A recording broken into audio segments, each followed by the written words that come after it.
আসসালামু আলাইকুম। আমি Razia Sultana Khanam, instructor, plumbing trade, Bangladesh Korea technical training center, Dhaka.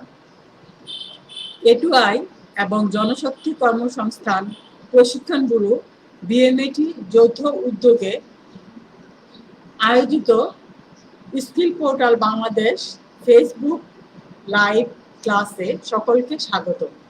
প্রিয় ছাত্রছাত্রীবৃন্দ, আশা করি সকলে সুস্থ আছেন। আমিও সুস্থ আছি আলহামদুলিল্লাহ। আজকে ক্লাস থেকে আমরা জানব যে মেইনটেনেন্স, প্লাম্বিং এর যে মেইনটেনেন্স কাজ হয়, রিপেয়ার এবং মেইনটেনেন্স কাজ, মেইনটেনেন্সের বিভিন্ন প্রকারভেদ, মেইনটেনেন্সের বিভিন্ন টাইপস এবং টুলস এবং মেইনটেনেন্সের যে ম্যাটেরিয়ালস মেইনটেনেন্স করতে যে টুলস এবং ম্যাটেরিয়ালসগুলো লাগবে সেই সম্বন্ধে জানবো। আমরা মেইনটেনেন্স ধারাবাহিকভাবে মেইনটেনেন্স করতে পারবো, যেমন WC maintenance, pan WC maintenance, basin maintenance, sink maintenance, bathtub maintenance, shower maintenance, gas system এবং সার্ভিস লাইনের মেইনটেনেন্স সম্বন্ধে আমরা জানব।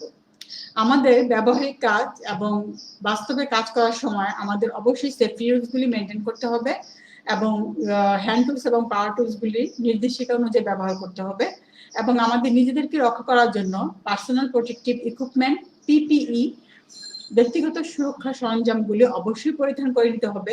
আমাদের সমস্ত শরীরকে রক্ষা করার জন্য অবশ্যই অ্যাপ্রন পরতে হবে, আমাদের হাত সুরক্ষার জন্য গ্লোভস পরতে হবে, আমাদের পা সুরক্ষার জন্য সেফটি শু পরতে হবে এবং আমাদের চোখ সুরক্ষার জন্য সেফটি গগলস ব্যবহার করতে হবে এবং মাথা সুরক্ষার জন্য অবশ্যই সেফটি হেলমেট পরতে হবে এবং আমাদের হ্যাঙ্গিং কাজ করার সময় অবশ্যই সেফটি বেল্ট পরতে হবে। আমাদের ব্যবহারিক কাজের সময় অবশ্যই এই পার্সোনাল প্রোটেক্টিভ ইকুইপমেন্ট পিপি পরিধান নিশ্চিত করে কাজগুলো শুরু করতে হবে।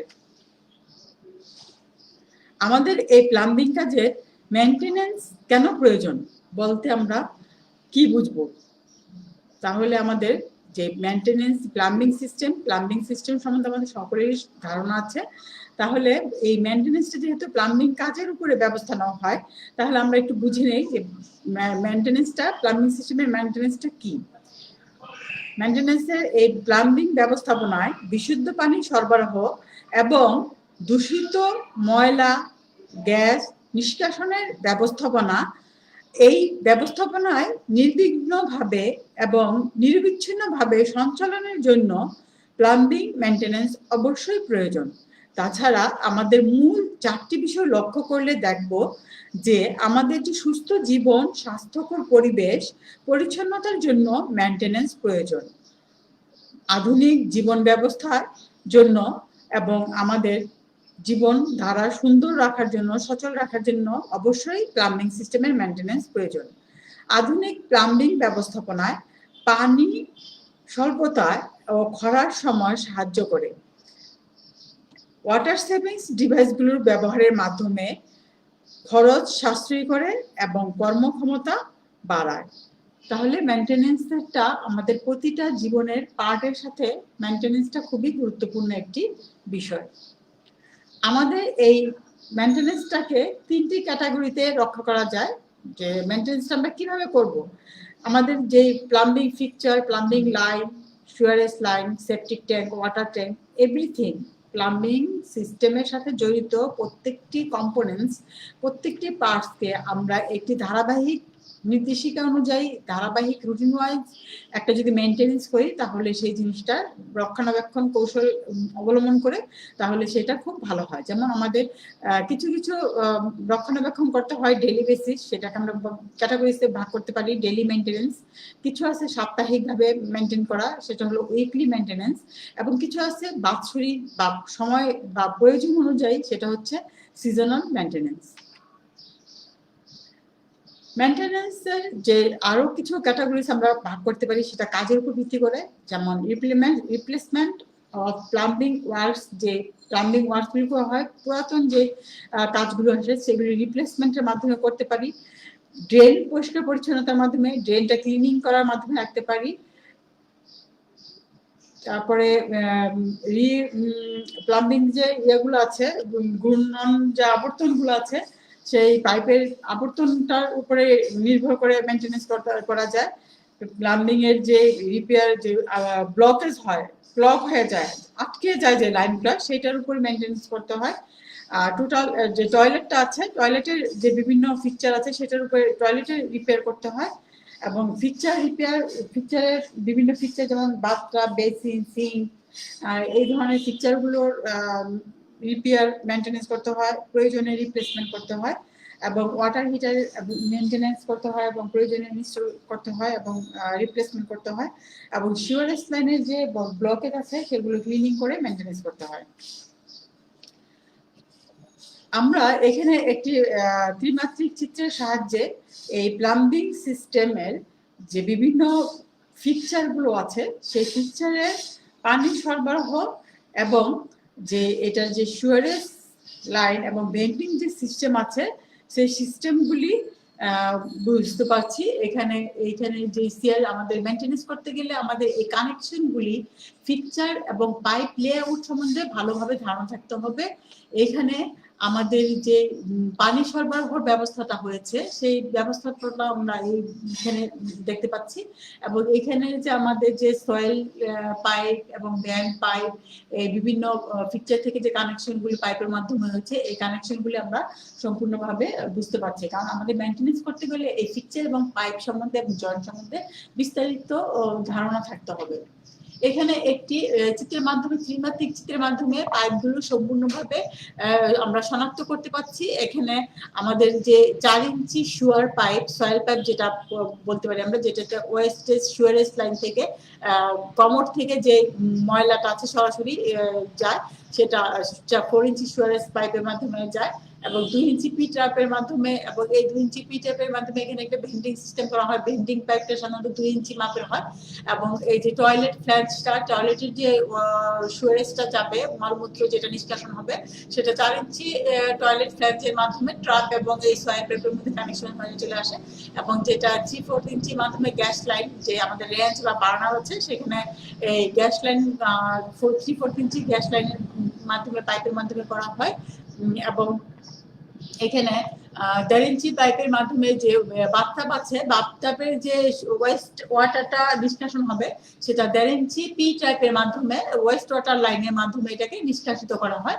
এবং এখানে আমরা দেখতে পাচ্ছি যে এখানে বাথটাব এবং এখানে সিঙ্ক বা বেসিন, এখানে হট ওয়াটার লাইনটা যায়, hot water connection, water supply লাইনটা, এবং কোল্ড ওয়াটার লাইনটা দেখা যাচ্ছে আমাদের এখানে।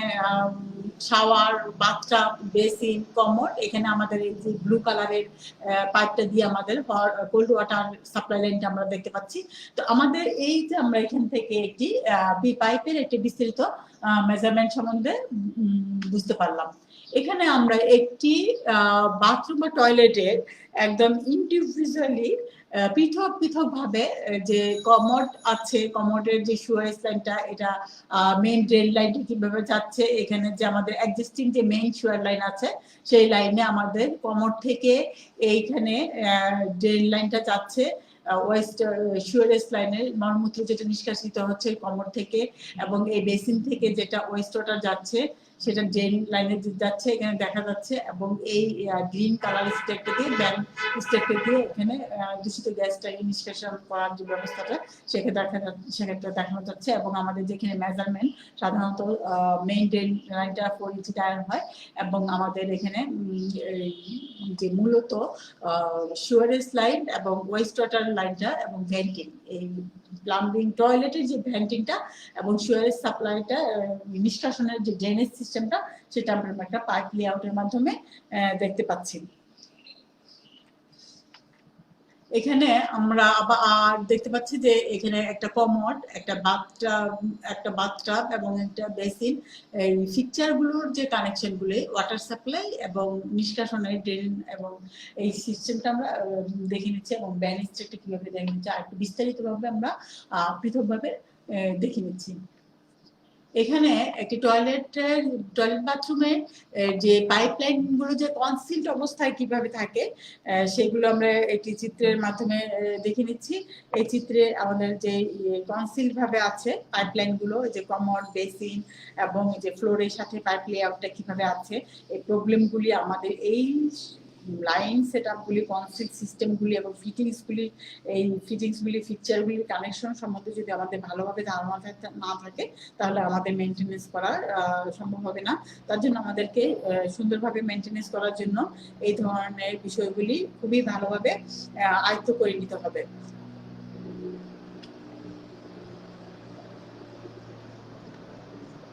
আমাদের এই মেনটেনেন্স কাজের জন্য যে টুলস এবং ইকুইপমেন্টসগুলি লাগবে, যেমন আমাদের এখানে ডাই স্টক, পাইপ কাটার, থ্রেড কাটার, রেঞ্জ, বিভিন্ন প্রকার রেঞ্জ, স্ক্রুড্রাইভার, বিভিন্ন রকমের ফসেট, তারপর যে বিভিন্ন রিপ্লেসমেন্ট করতে যদি হয়, বাথটাব,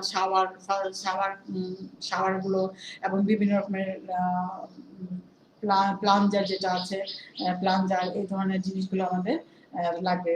এবং সাহায্যকারী ভাবে এখানে থ্রেড টেপ, ট্যাফলন বা এখানে বিভিন্ন ধরনের কেমিক্যাল ম্যাটেরিয়ালস, লিকুইড, এই ধরনের জিনিসগুলো আমাদের মেনটেনেন্স কাজের মূলত আমাদের প্লাম্বিং স্থাপনায় যে ধরনের টুলসগুলি ব্যবহার করা হয় এবং স্পেসিফিক আমরা যখন যে টুলসটা মেনটেনেন্স করব, যে ফিচারটা মেনটেনেন্স করব, সেইখানে সেই অ্যাকর্ডিং টু ফিচার আমাদের টুলস এবং ম্যাটেরিয়ালসগুলি মেনটেনেন্সের জন্য প্রয়োজন হবে। ওভারঅল আমাদের এ পর্যন্ত আমরা প্লাম্বিং সিস্টেমের যত টুলসগুলির ব্যবহার আমরা জানতে পেরেছি এবং রিকোয়ারমেন্টস, ম্যাটেরিয়ালসগুলি সম্বন্ধে আমরা জানতে পারছি।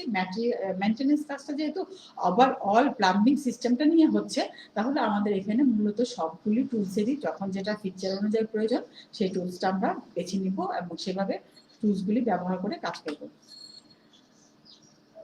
আমরা এ পর্যায়ে জানবো প্লাম্বিং এর যে ডব্লিউসি এবং প্যান, এইটা মেনটেনেন্স করার জন্য কি প্রয়োজন। এখানে আমাদের যে প্রবলেমগুলি হয় সেই প্রবলেম, প্যান এবং ডব্লিউসি মূলত একই ধরনের ফিচার এবং ফাংশন এবং এটা পানি সরবরাহ এবং নিষ্কাশন ব্যবস্থা একই ধরনের এবং এখানে প্রবলেমগুলি একই ধরনের হয় এবং সেটা সমাধান একইভাবে করতে হয়।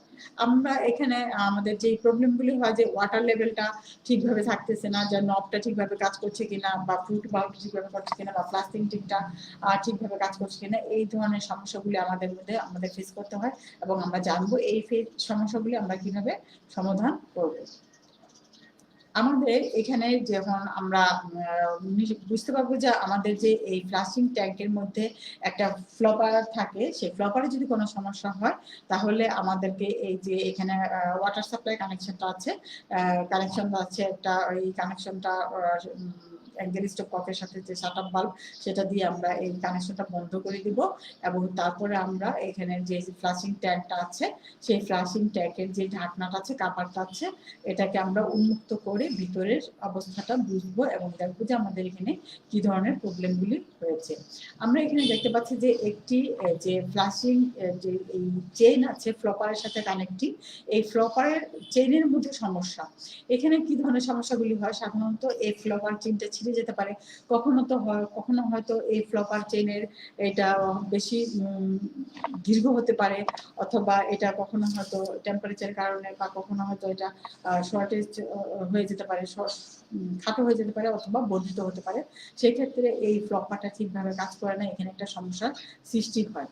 তখন আমাদের কি করতে হবে, সেই চেইনটাকে বর্ধিত করতে হবে, অথবা চেইনটা যদি আমাদের বর্ধিত থাকে তাহলে এটাকে চেইনগুলির লিঙ্ক আছে, এই লিঙ্কগুলি সংকোচন এবং প্রসারণের মাধ্যমে আমরা এই ফ্লপারের চেইনটা মেরামত করে, বিচ্ছিন্ন করে সেটা আমরা মেরামত করতে পারবো। এবং সেক্ষেত্রে চেইনটি সামঞ্জস্য করতে হবে যাতে চেইনটি ফ্লপার টানতে পারে, এবং যখন চেইন ছোট হয় তখন অবিচ্ছিন্ন নিষ্কাশন হয় না, যখন বড় হয়ে যায় তখনই এটি ফ্লপারের নিচে আটকে যায় এবং তাতেও চেইন খুব বেশি টান করে এবং ফ্লাশ লিভারের সংযুক্ত চেইনটি হুক থেকে সরে যেয়ে চেইনটার মধ্যে সমস্যা সৃষ্টি করতে পারে।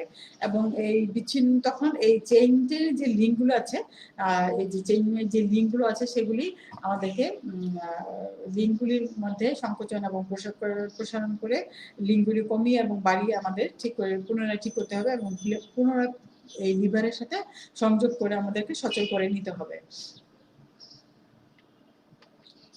এবং এখানে যে আমাদের যে ফ্লাশিং ট্যাঙ্ক আছে, এখানে যে ম্যাক্সিমাম যে পানির লেভেল আছে, এই ফ্লুট বাল্ব এই মিটার মেনটেন করবে, এবং তখন এই ফ্লোপারের মাধ্যমে পানি সঠিকভাবে নিষ্কাশন হলে এখানে পানির লেভেলটা সঠিকভাবে চলে আসবে। যদি আমাদের এই ফ্লোপার এবং এই ফ্লুট ভালভের লিভার এবং এখানে যে পুশ বাটন আছে, এইগুলো যদি সঠিকভাবে কাজ করে, তাহলে আমাদের এই পানির যে প্রবলেমটা আছে, লেভেলের পানির লেভেল, ওয়াটার লেভেলের যে প্রবলেম, সেটা আমাদের সংশোধন করা সহজ হবে। এই যে ফ্লোপারের আর একটা প্রবলেম হয়, এই ফ্লোপারের যখন পানিটা ভালোভাবে নিষ্কাশন হয় না, যখন এই ফ্লোপারের যে নিচের সারফেসটা আছে, এই নিচের সারফেসে যদি ময়লা জমে যায়, ফ্লোপারের এই নিচের অংশে যদি ময়লা জমে যায়, তাহলে এই জিনিসটা কিন্তু অনেক সময় দেখা যায় যে পানিতে আয়রন বেশি থাকলে দীর্ঘদিন ব্যবহারের ফলে ফ্লোপারের যে নিচের অংশটি আছে, সেই অংশটি সরিয়ে আমাদের এই জায়গাটাকে পরিষ্কার, ফ্লোপারের নিচের অংশটাকে পরিষ্কার করে দিতে হবে। এবং এতেও যদি আমাদের কাজ না হয়, তাহলে ফ্লোপারটি একটা নতুন ফ্লোপার এনে, এটা নিঃশ্বাস ফ্লোপার একটা নতুন ফ্লোপার এনে আমাদের এই জেল এবং ফ্লোপারটির কানেকশন নতুন ভাবে রিপ্লেস করে সংযোজন করে দিতে হবে। তাহলে আমাদের এই ফ্লাশিং ট্যাঙ্কের যে কার্যক্ষমতা, সেটা আবার বৃদ্ধি পাবে এবং সে সঠিকভাবে কাজ করতে সক্ষম হবে। আমাদের এই যে প্লাম্বিং এর যে কাজ আছে, সেখানে যখন কোনো একটা ক্রিয়া হয়, ক্লগ বা যেটা আমরা বলি যে জ্যাম লেগে গেছে বা আটকে গেছে, সেই ধরনের কাজগুলি করতে গেলে আমাদের কি পদক্ষেপ নিতে হবে? তখন আমাদের শাট অফ ওয়াটার যে শাট অফ বাল্ব আছে, বা যে অ্যাঙ্গেল স্টপ ককের সাথে যে বাল্বগুলো আছে, ককগুলি আছে, সেগুলি আমাদের স্টপ ককগুলো আছে, সেগুলি বন্ধ করে কাজ করতে হবে। এবং আমাদের যে প্ল্যাঞ্জার আছে, প্ল্যাঞ্জারের মাধ্যমে আমাদেরকে প্রেস করে সাকসেশন করে সেই পানির যে জলবদ্ধতা, যে এখানে আমরা দেখতে পাচ্ছি একটি কমোডের যে বোল আছে, কমোডের বোলের মধ্যে পানি আটকে গেছে, তখন আমরা প্ল্যাঞ্জারের মাধ্যমে প্রেস করে এখানে পানিটা নিষ্কাশন করতে পারি। যদি এতেও আমাদের কাজ না হয়, সেই ক্ষেত্রে আমরা একটা বলি যে snake, toilet WC cleaner snake, সেই স্নেকের মাধ্যমে আমরা ভিতরে পাঞ্চ করে প্রবেশ করিয়ে ক্লগটা দূর করতে পারি। এবং আমাদের যখন ফ্লাশিং ট্যাঙ্কের কোনো সমস্যা হয়, যে পানির ক্লগ হয়ে গেছে, তখন আমাদের আবার ফ্লাশিং ট্যাঙ্কের এই ঢাকনাটা উত্তোলন করে আমাদের ভিতরের প্রবলেমগুলি দেখতে হবে। এখানে যে আমাদের এখানে ক্লগ হওয়ার সিস্টেমটা হতে পারে যে ফ্লোটিং ভাব কাজ ঠিক মতন কাজ করতেছে না, এখানে তিনটা অংশ কাজ করে, যে ফ্লোটিং অংশটা কাজ করতেছে না, লিভার কাজ করতেছে না, অথবা ফ্লোপার কাজ করতেছে না। এই জিনিসগুলো যদি আমরা সঠিকভাবে মেনটেন করি, হয়তো অনেক সময় যে এখানে ওয়াশার আছে, ওয়াশার ক্ষয় হয়ে যায়, বা কখনো হয়তো পেঁচায় যায়, তখন আমাদেরকে এটাকে স্ক্রিনগুলো ঠিক করতে হবে, এবং ভিতরে যদি কোনো টুইস্টিং হয়, সেটাকে আমাদের ঠিক করে নিতে হবে। এবং এই যে ফ্লপারের যে সিল আছে, এই ফ্লপারের সিলটাকে আমাদেরকে ঠিক করে নিতে হবে। এবং এখানে যে বলকক আছে, এই বলককটার যদি প্রবলেম হয়, যদি ঠিকভাবে কাজ না করে, তাহলে আমাদেরকে আবার নতুন করে একটা বলকক রিপ্লেস করে ইনস্টল করে নিতে হবে। তাহলে আমাদের যে এই ফ্লাশিং সিস্টেমের যে প্রবলেমটা আছে, সেটা আমরা সহজেই সমাধান করতে পারবো। এবং এখানে যে স্ক্রিনগুলো আছে, স্ক্রিনগুলির মাধ্যমে আনস্ক্রিনে এটা অ্যাসেম্বলি করে আমরা এটা আবার পুনরায় কর্মক্ষম করব। এবং পরবর্তী পর্যায়ে আমাদের যে অ্যাসেম্বলি করার পরে আমাদের যে স্ক্রুগুলো আছে, সেগুলো সঠিকভাবে নাট করতে হবে, যেন কোনো প্রকার লিকেজ বা লুজ কানেকশন না থাকে, এবং এটা দৃঢ়ভাবে আটকে থাকে। এবং এখানে বলককের যে রিপ্লেসমেন্ট অংশগুলো আছে, সেগুলো আমরা একটু ভালোভাবে দেখে নিচ্ছি।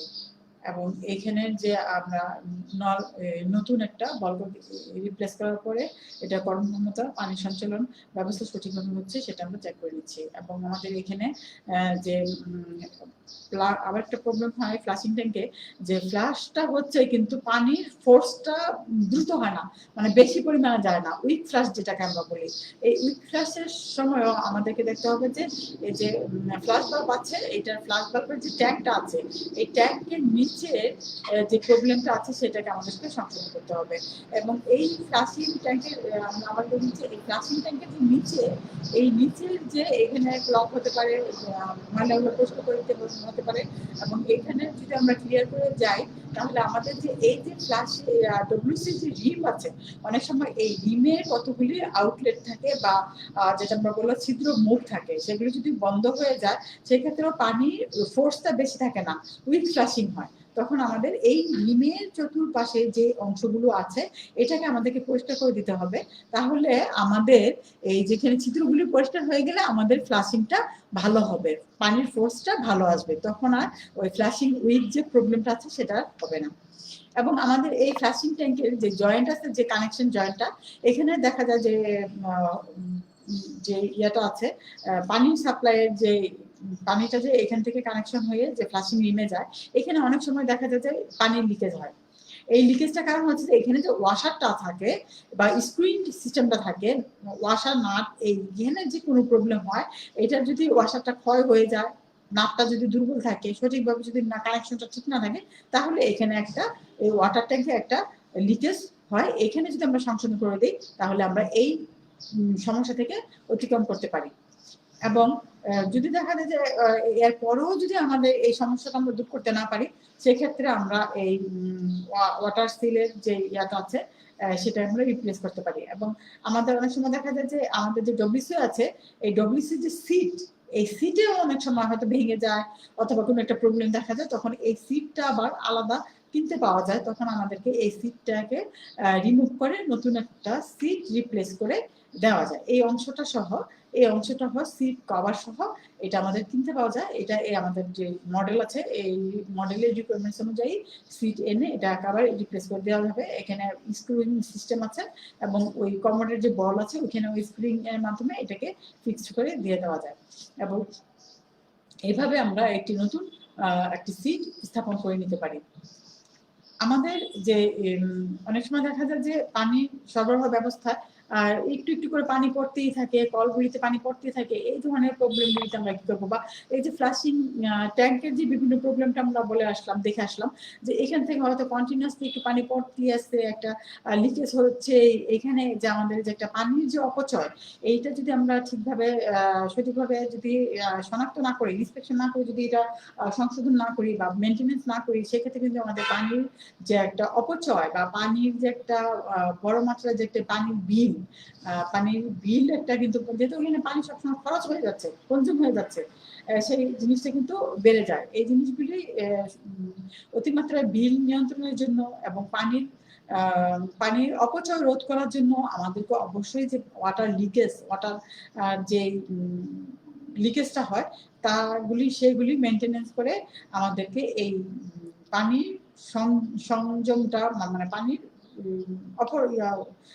কি বলে পানির অপচয়টা রক্ষা করতে হবে।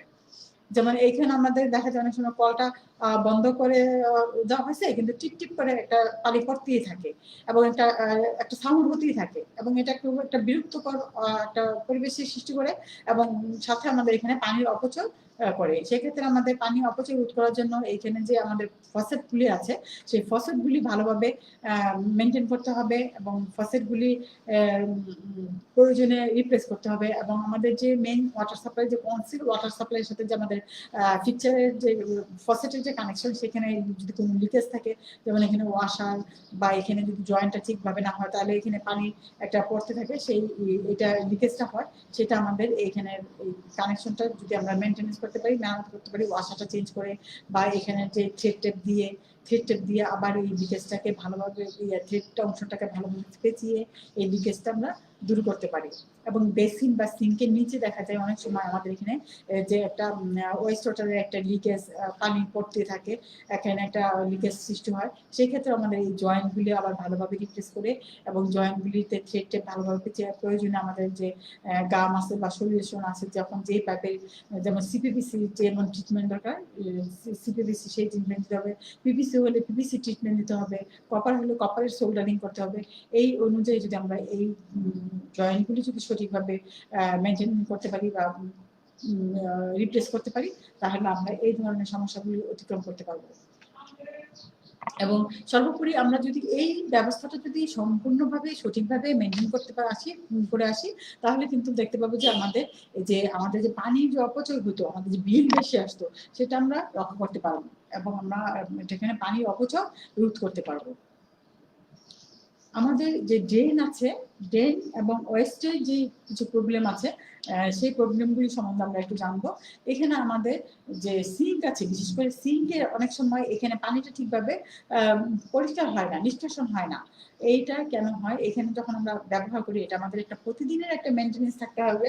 যেমন যে সমস্ত জিনিসগুলি আমাদের এই সিঙ্কের যে ওয়েস্ট আছে, এই যে সিঙ্কের এখানে যে ওয়েস্টটা আছে, এই ওয়েস্টটার মধ্যে আমাদের প্রতিদিন একটা মেনটেনেন্স করতে হবে। যে ধরনের ময়লাগুলি আমাদের এই সিঙ্কের ওয়েস্টকে ব্লকেজ করে দিতে পারে, ক্লগ করে দিতে পারে, সেই ধরনের ম্যাটেরিয়ালসগুলি আমরা এই সিঙ্কে ফেলবো না। যেমন মাছের কাঁটা, মাছের হাড় বা একটু বড় ধরনের ময়লা বা দানাদার ময়লা, এগুলো আমরা সাথে সাথে পরিষ্কার করে নেবো। এটা আমাদের প্রতিদিনের মেনটেনেন্স।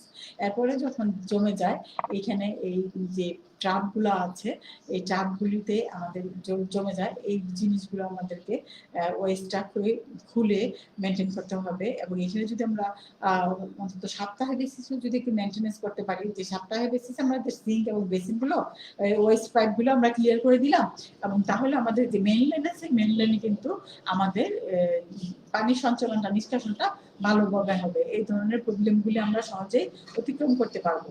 এবং এই ধরনের যদি আমরা এইভাবে পদক্ষেপ নিয়ে করতে পারি, তাহলে আমাদের যে ড্রেন পাইপ, এই ড্রেন পাইপের কোনো সমস্যা বা ব্লকেজ বা ক্লগ যেটা আমরা বলি, সেই ধরনের সমস্যাগুলি আমাদের হবে না।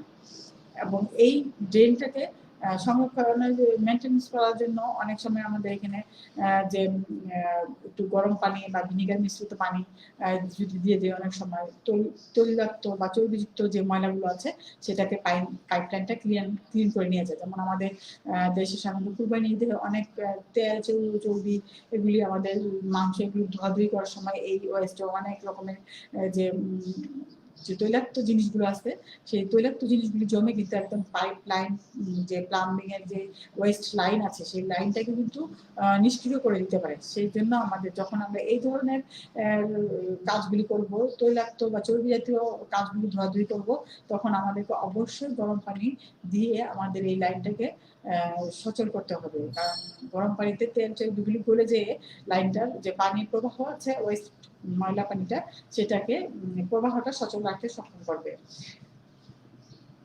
এবং আমাদের যে ওয়াটার হ্যামারিংটা হচ্ছে যে পানি যে পড়ার একটা শব্দ হয়, সেই ধরনের শব্দগুলি রোধ করার জন্য আমাদের কি করতে হবে?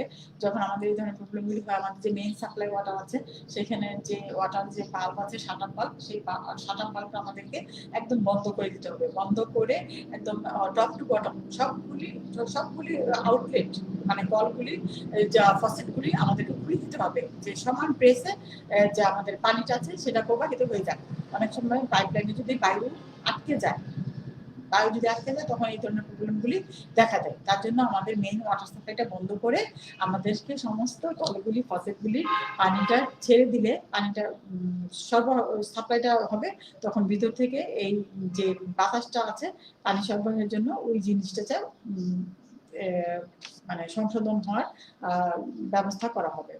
এবং আমাদের যে ফসেটগুলো আছে, একদম যে টপ ফ্লোর থেকে গ্রাউন্ড ফ্লোর, সেই টপ ফ্লোর থেকে গ্রাউন্ড ফ্লোরের পর্যন্ত এই যে আমরা পানি সঞ্চালন রেখে এটাকে পানির গতিটাকে সচল করে দিলাম। এবং এই কাজটা করার পরে আমরা আবার শাটার বাল্বটা খুলে দিলাম, এবং খুলে দেওয়ার পরে এভাবে আমরা আবার চেক করে নিলাম যে আমাদের আগের প্রবলেমটা আছে কিনা, এবং থাকলে আবার এরকম করে 2-1 বার করার পরে দেখা যাবে যে আমরা এই সমস্যা থেকে উত্তরণ করতে পারতেছি। এবং যদি দেখা যায় এরপরেও যদি আমাদের এই সমস্যা থেকে আমরা উত্তরণ না করতে পারি, সেক্ষেত্রে আমাদের যে আছে, যে অ্যারেস্টর আছে, বিভিন্ন অ্যারেস্টরগুলি এই পাইপলাইনে ব্যবহার করতে হবে, যার মাধ্যমে ভিতরে যে বায়ুটা আছে সেই বায়ুটা বের করে দিবে।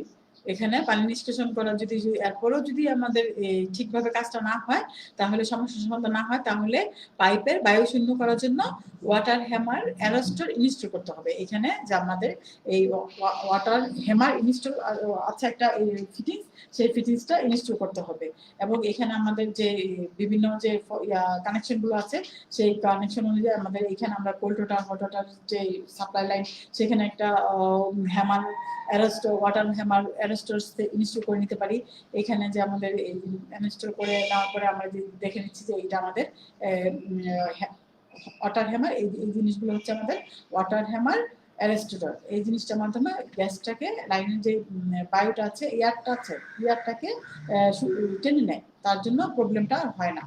এখানে আমাদের যে লাইনগুলো আছে এখানে আমাদের অ্যারেস্টর সেট করার জন্য আমরা মার্কিং করে এখানে আমাদের যে সিস্টেমটা কেটে আমরা এই সিস্টেমটা করে নিচ্ছি। এবং এখানে এই বাল্বের সাহায্যে এবং এখানে আমাদের কপার প্যাকের কাজ হলে এখানে অবশ্যই সোল্ডারিং করে জয়েন্টটা ঠিক করে নিতে হবে।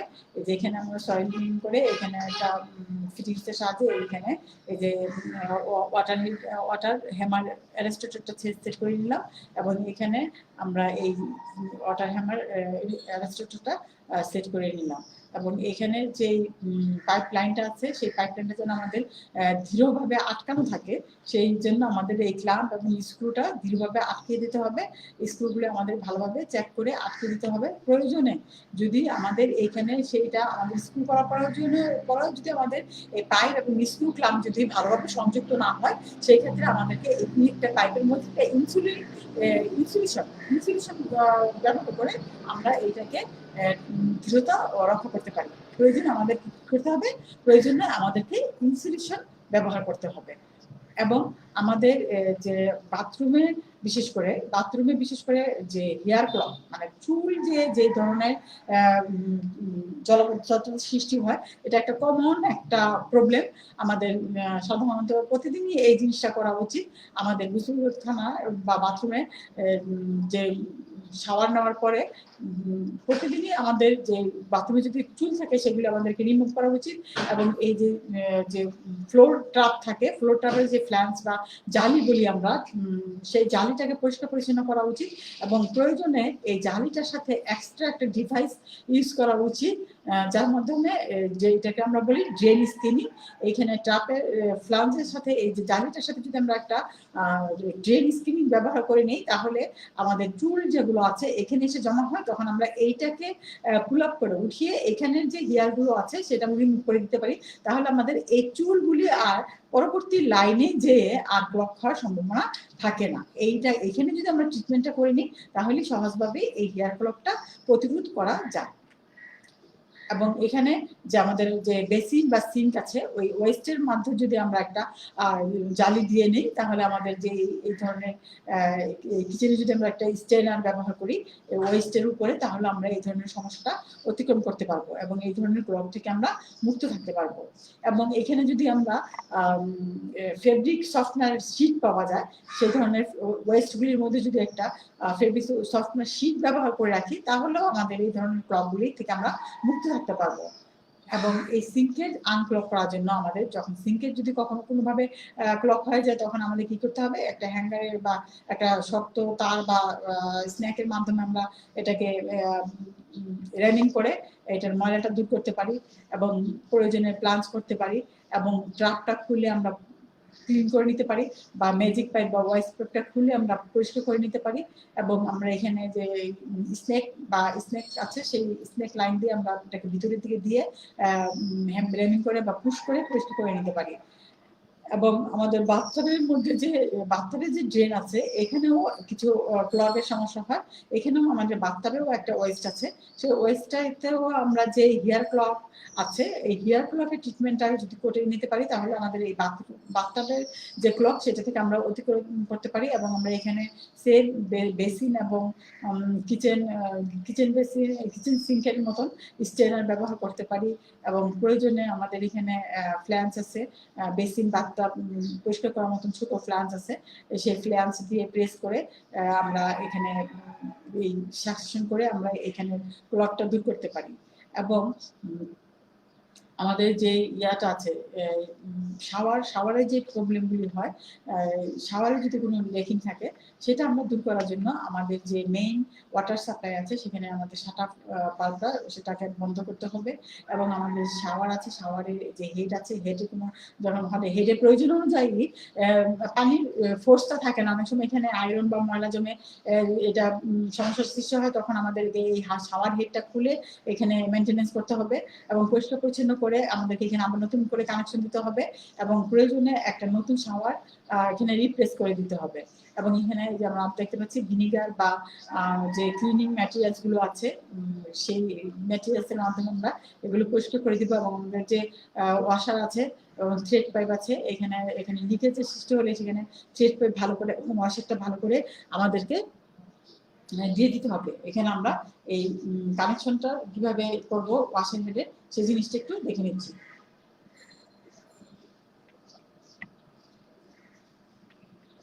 এবং এখানে শাওয়ার হেডটাকে ভালোভাবে কানেকশন দেওয়ার জন্য এই অংশটাকে রেঞ্জ দিয়ে টাইট দেওয়া হচ্ছে। এবং আমাদের এই যে ফসেট, শাওয়ারের যে ফসেট, সেই ফসেটের মধ্যে প্রবলেমগুলি হয়। যেমন এখানে আমাদের যে ফসেট আছে ক্যাটিস স্টাইল ফসেট, ক্যাটিস স্টাইল ফসেটটার মধ্যে আমাদের যে এখানে যে নাট এবং গ্যাসকেট এবং ওয়াশার থাকে, এই ধরনের জিনিসগুলোতে কোনো প্রবলেম হলে বা লুজ হয়ে গেলে তখন আমাদের এখানে লিকেজ সৃষ্টি হয়। বা টনসিল যে শর্ট পিস আছে বা নিপল আছে সেই সাথে জয়েন্ট আছে, সেখানে কোনো জয়েন্টে যদি প্রবলেম হয় সেই তাহলে আমাদের লিকেজটা দেখা যায়। তখন আমাদেরকে কি করতে হবে, এখানে যে আমাদের ফসেটের যে ক্যাপ আছে এগুলো আমাদেরকে ভালোভাবে মেনটেন করতে হবে, স্ক্রুগুলো ইনসুলেট থেকে, এবং আমাদের যে ফসেটের ভিতরে এই ক্লিপগুলি বিভিন্ন পার্টসগুলি কার্টিসগুলি মেনটেন করতে হবে। এবং প্রয়োজনে আমাদেরকে যদি এইভাবে এটা মেনটেনেন্স করার পরেও যদি সমস্যাটা দূর করা না যায় তাহলে নতুন কার্টিস বা একটা ফসেট এনে আমাদের এখানে রিপ্লেস করে দিতে হবে। একটি কার্টিস রিপ্লেস করে দিলে আবার এই ফসেটটা সঠিকভাবে কাজ করবে। এবং আমাদের এই প্লাম্বিং সিস্টেমের যে গ্যাস আছে, এই গ্যাসটা একটা গুরুত্বপূর্ণ একটি বিষয়। গ্যাসটার যে লিকেজ হয় সেটা আমাদের খুবই গুরুত্ব সহকারে দেখতে হবে। আমাদের এই গ্যাসের লিকেজ এবং এটার মেরামত সংশোধন করতে হবে, না হলে বড় ধরনের দুর্ঘটনা ঘটে যাওয়ার সম্ভাবনা থাকে। যেমন এই গ্যাস লিকেজ শনাক্ত করার জন্য কিছু রকম ডিভাইস থাকে, যেটা আমরা কার্বন মনোক্সাইড গ্যাস ডিটেক্টর করার জন্য, গ্যাসের যে লিকেজটা হয়, গ্যাস লিকেজ করার জন্য, শনাক্ত করার জন্য আমাদের কার্বন মনোক্সাইড ডিটেক্টর থাকে। এই ডিটেক্টর যদি গ্যাস যদি সে শনাক্ত করতে পারে, সেখানে অ্যালার্ম হয়, তখন সেই অ্যালার্ম থেকে বোঝা যায়। অথবা এখানে আরো কিছু ধরনের ডিটেক্টর আছে, সেই ডিটেক্টর ব্যবহার করে আমরা গ্যাসের যে লিক করে সেই জিনিসটা আমরা শনাক্ত করতে পারি। এছাড়া আমরা নিজেরা অনুভব করতে পারি যে গ্যাসের গন্ধ আসতেছে, এই ধরনের একটা গ্যাসের গন্ধ কিন্তু আমরা অনুভব করতে পারি। সেটার উপরে নির্ভর করে আমরা সরজমিনে পরীক্ষা করে আমরা গ্যাসের লিকেজটা শনাক্ত করতে পারি, যে আমাদের সম্ভাব্য কোথায় গ্যাসের লিকটা হতে পারে। তখন আমরা সেই জায়গাগুলো ইনস্পেকশন করে পরিদর্শন করে আইডেন্টিফাই করতে পারি। বা গ্যাসের একটা আওয়াজ হয়, কিন্তু গ্যাস যখন লিক করে তখন একটা শব্দ হয়, গ্যাস প্রবাহের একটা শব্দ হয়। সেই শব্দটাতেও আমরা শব্দ যদি অনুভব করতে পারি, শনাক্ত করতে পারি, তাহলে আমরা বুঝতে পারবো। এবং আমাদের যে গ্যাসের চুলার যে ফ্লেম আছে, যখন এরকম নীল হয় তখন আমাদের বুঝতে হবে এখানে কোনো প্রবলেম নাই। যখন এরকম অরেঞ্জ কালার বা একটু লাল লাল হয় তখন বুঝতে পারবো এখানে সমস্যা আছে। এবং আমাদের যে এই গ্যাসের লাইনের কখনো যদি কোনো প্রবলেম হয় তাহলে এই যে এখানে জয়েন্টগুলো আছে, এই জয়েন্টগুলিতে আমাদের দেখতে হবে। এবং আমাদের এই গ্যাসের আউট সোর্সের কাছাকাছি যদি কোনো গাছ থাকে তাহলে আমরা দেখবো যে গাছগুলো হলুদ হয়ে যাচ্ছে বা নিস্তেজ হয়ে যাচ্ছে, এ থেকে আমরা বুঝতে পারবো। এবং আমাদের যখন গ্যাসের যে বিলটা হবে, আমাদের যা গ্যাস কনজিউম হয় তার থেকে যদি অতিরিক্ত মাত্রায় গ্যাসের বিল আসে তাহলে আমরা বুঝতে পারবো যে হ্যাঁ, লাইনে হয়তো কোথাও লিকেজ আছে। এবং এর মাধ্যমে আমরা গ্যাসের লিকেজটা আইডেন্টিফাই করতে পারবো এবং আমরা সচেতন হয়ে সেটা মেনটেনেন্স করতে পারবো। এবং আমরা কিন্তু যে গ্যাসের একটা গ্যাস লিকেজ পরিবেশে যদি আমরা থাকি তাহলে কিন্তু আমরা নিজেরা নিজেদের ক্লান্তি বোধ করবো, একটা মাথা ব্যথা, একটা কেমন একটা সোয়েট, একটা মানে অস্বস্তিকর একটা ফিলিংস কিন্তু আমাদের মধ্যে আসবে। এটা অনুভব হলেও আমাদের বুঝতে হবে যে আমাদের আশেপাশে কোনো গ্যাস বা লিক হচ্ছে কিনা সেই জিনিসটা দেখতে হবে। এখানে একটা গুরুত্বপূর্ণ বিষয় হচ্ছে যে আমরা এই গ্যাসের লিক প্রুফ করার জন্য, চেক করার জন্য কখনোই আগুন জেলে ব্যবহার করব না। কারণ এখানে যদি গ্যাস লিক করে গ্যাস থাকে তাহলে বড় রকমের দুর্ঘটনা ঘটে যেতে পারে। এটা আমাদের ব্যক্তি জীবনে অনেক ক্ষেত্রে এরকম দুর্ঘটনা ঘটার অভিজ্ঞতা আমার নিজের ব্যক্তি জীবনে আছে। তার জন্য আমি বলবো এ পর্যায়ে খুবই গুরুত্ব সহকারে এই জিনিসটা মনে রাখার জন্য, গ্যাসের লিকেজ পরীক্ষা করার জন্য আমাদের যে লিকুইড আছে বা লিকুইড সোপ আছে বা হুইল পাউডার বা সাবানের যে পানি, সেই পানি তৈরি করে আমাদের সম্ভাব্য, আমরা জানি কি গ্যাসের একটা লিক হচ্ছে, তাহলে এটা কোথায় হবে? বার্নারের কাছে কোনো পাইপে হবে বা গ্যাস সাপ্লাই যে পাইপগুলো আছে সেই পাইপগুলোতে হবে।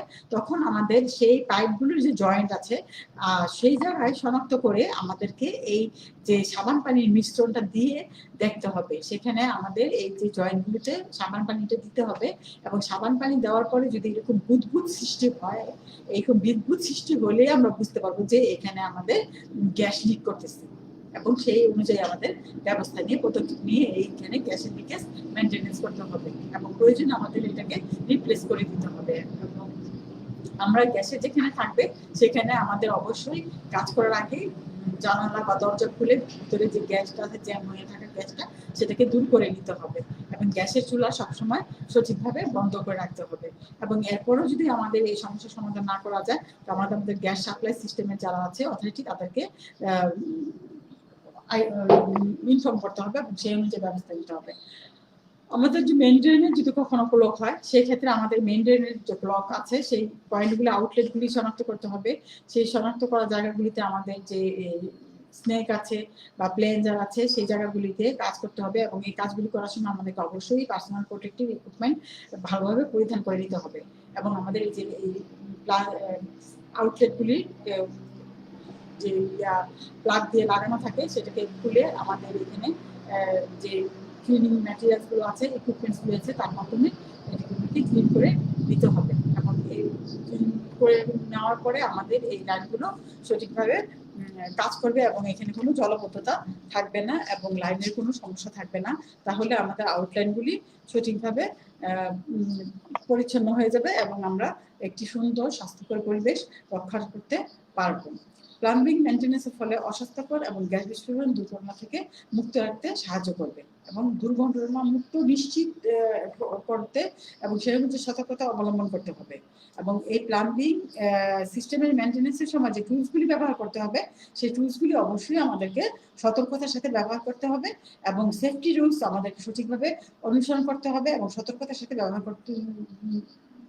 সাথে ব্যবহার করতে হবে এবং পিপিগুলি অবশ্যই আমাদেরকে পরিধান করতে এবং কাজ শেষে অবশ্যই আমাদেরকে ভালোভাবে হাউসকিপিং করতে হবে এবং সেপটিক ট্যাঙ্ক পরিষ্কার করার সময় আন্ডারগ্রাউন্ড ওয়াটার ট্যাঙ্ক বা রিজার্ভার ট্যাঙ্কগুলি যখন আমরা পরিষ্কার করব তখন এই ট্যাঙ্কগুলির মুখগুলি অবশ্যই আমাদেরকে খুলে রাখতে হবে, কারণ এখানে কিন্তু বিভিন্ন রকমের গ্যাস জমা হয়ে বিস্ফোরণের সম্ভাবনা থাকে অথবা যখন পরিষ্কার করার জন্য কেউ নামে তখন কিন্তু সেই গ্যাসের জন্য অনেক রকমের দুর্ঘটনায় তৎক্ষণিক এটা মৃত্যু পর্যন্ত হয়ে যেতে পারে। তার জন্য আমাদেরকে অবশ্যই এই অংশগুলি মেনটেন্যান্সের সময় গ্যাসটাকে পাস হয়ে যাওয়ার জন্য, বের হয়ে যাওয়ার জন্য সময় নিতে হবে এবং ঢাকনাগুলি খুলে রেখে সতর্কতার সাথে কাজ করতে হবে।